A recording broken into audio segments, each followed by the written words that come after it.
it's got to have basic plausibility to his audience. But exaggerating, maybe it took 15 or 18 days, say 10 days, why not? That's the sort of thing that is likely to do. I think we'd all agree that politicians are known to exaggerate from time to time. So I think we can assume that Julius is exaggerating. Crossing the Rubicon. Yes. What was his motivation in terms of actually breaking the Roman law and crossing into Italy? So this is a story about the Civil War. So after Caesar conquers Gaul, his ambition is to come back to Italy, to be given a triumph, and any Roman conquering general wants to celebrate a triumph. This extraordinary victory parade through the streets of Rome, up to the Capitoline Hill, sacrificing to Jupiter. It's a way of cementing your reputation in the public mind. And you also put on an enormous party for the people of Rome.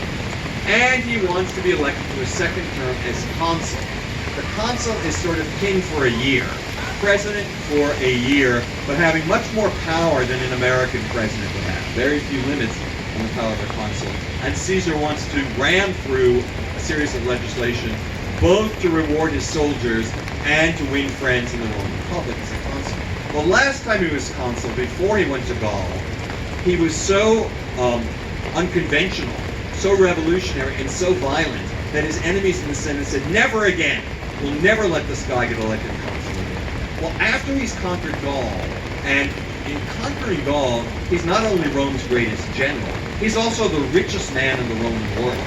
Because Gaul, i.e. France, is a very, very wealthy place. It's agriculturally got some of the wealthiest land in the world.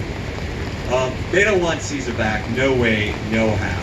So they fire him. Not only can he not celebrate a triumph, not come back to Rome as consul, they fire him, and they make it clear that the minute he comes back to Rome, they're going to slap an endless number of lawsuits on him. His response is to say to his soldiers, your general has been dissed. I've been insulted, and honor is tremendously important to the Romans. Are you going to stand for it? Are you going to allow me to be kicked out of office, and the man who is going to give you your goodies is going to be gone? Or are you going to defend the rights of the people of Rome, the ordinary people of Rome, now attacked by these malefactors of wealth? Will you allow me, follow me, to march on Rome and defend you and the Constitution of Rome? And the soldiers, of course, cheer, and to do so, Caesar now has to break the law. He has to cross the boundary between Italian Gaul and Italy proper. And the boundary is a little stream called the Rubicon. So he crosses the Rubicon and famously says, either the die is cast or let the dice fly high. Let the dice fly. Interestingly enough, he doesn't mention either one in his book on the Civil War. He says zero, nada, nothing, zip, about crossing the Rubicon. Either because it would have been embarrassing for him to admit he started the Civil War, which is what I think, or as some of my colleagues think, because it never happened. But this is an incident that his enemies embroidered later on. So that's where we get the phrase crossing the Rubicon. I'm wondering about some of the numbers that they give in the book, the numbers of the armies that he's facing. Sometimes he lists out all the different tribes, and it seems like he's going up against armies of 250,000 or 300,000 soldiers. And then from what I was able to infer from some of the footnotes, it seems like his army was less than 50,000 soldiers. Yeah. And I'm wondering if that's accurate, or if that's propaganda, or just how effective this was. Propaganda. Totally exaggerated. Remember, it's in ancient culture, much more than ours, it's considered honorable to exaggerate. People do it all the time. Secondly, people are much less numerically literate than they are in our society. They don't have Indo-Arabic numerals. They don't count all that well. It's a bit vaguer than in our society, but he greatly exaggerates. He claimed, for instance, that in conquering Gaul, we're told, not by Caesar, but by a later source, by Pliny, that in his victory parade, he boasts, he has on the float, I killed 1 million people and enslaved 1 million people. Much more likely he killed maybe 10,000 50,000, 100,000, enslaved 100,000 people, something like that. In the Battle of the Sabas River, which I talked to you about before, he claims that he so wiped out the enemy that there are only several hundred men left. That's it. And yet, oddly enough, 2 books later, 2 years later, there's 5,000 soldiers of these same people who he supposedly wiped out. So the number is not reliable. Not reliable.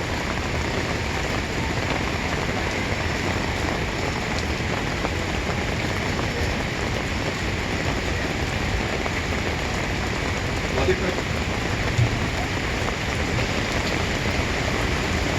Actually, I have one more. Okay. He mentions many times enslaving people and murdering women and children. I'm wondering just to what degree that was accepted. It seems. Well, so in general, the Romans, are pretty fine with enslaving and murdering. There are certain rules of war. If a city surrenders, you can't rape, loot, and kill the city that surrendered. Nonetheless, Caesar's enemies in Rome say that Caesar has violated the laws of decency and war. And Cato the Younger, Caesar's chief enemy in Rome, Cato puts a motion before the Senate that Caesar should be arrested and delivered bound and tied to his enemies in Gaul because he's violated the rules of war. So there are limits. There are limits to what you can do. And the Romans, by the way, insisted that they were honorable people who did not fight aggressive wars. They had a separate group of priests whose job it was to make sure that Rome never committed aggression, or that Rome was always defending itself. You might ask, how do you go from being a city on central Italy to conquering an empire that stretches 3,000 miles without ever committing aggression? But the Romans believed they had never done so. Do you want me to switch next? Okay, so we're going to go to the final part of the program in which I'm going to talk about my most recent book, 10 Caesars, Roman Emperors from Augustus to Constantine. In this book, I take the story further from Caesar to his successor, Augustus, and follow the Roman Empire for 350 years, from its founding by Augustus to its refounding by Constantine. Now, the first question I get about this book all the time is, 10 Caesars, why not 12 Caesars? What happened to the other 2? Famously, there's a book from antiquity, Oxford sells it in its classics, The 12 Caesars, written by Suetonius, who was a minister for the Emperor Hadrian. Why do I only have 10 Caesars? Well, my friends, we live in an attention deficit disorder age. And I felt that I had a choice. Either I could give you 10 Caesars or 12 emojis. So I went for 10 Caesars. More seriously, I wanted to deal with some of the same questions and the same themes I talked about in Caesar's Gallic War. How does a leader sell leadership? How does a leader market leadership? How does a leader communicate? How does a leader lead and govern without simply using brute force? Tremendously important for the Romans, who have an empire of 50 to 70 million people that stretches 3,000 miles from Edinburgh to Damascus, or from Edinburgh to southern Egypt, or even to Iraq at times. And they govern it with only 300,000 men in their army, and they don't have modern communications. How do you do it? And how does Augustus, the man who ends the Roman Republic and turns it into a monarchy, how does he convince people to follow him? And the answer is by coming up with variations on the old basic way that the Romans had always governed, and that is to combine the carrot and the stick. There is no Latin equivalent of carrot and stick, I'm afraid. I've been looking for it. But they did have premii poenique, rewards and punishments. And the Romans were always big believers in rewards and punishment. You conquer a city, and then you bring the inhabitants into the tent. You don't massacre them. You say to them, if you behave well, we will make you our allies, and we will even give you and your children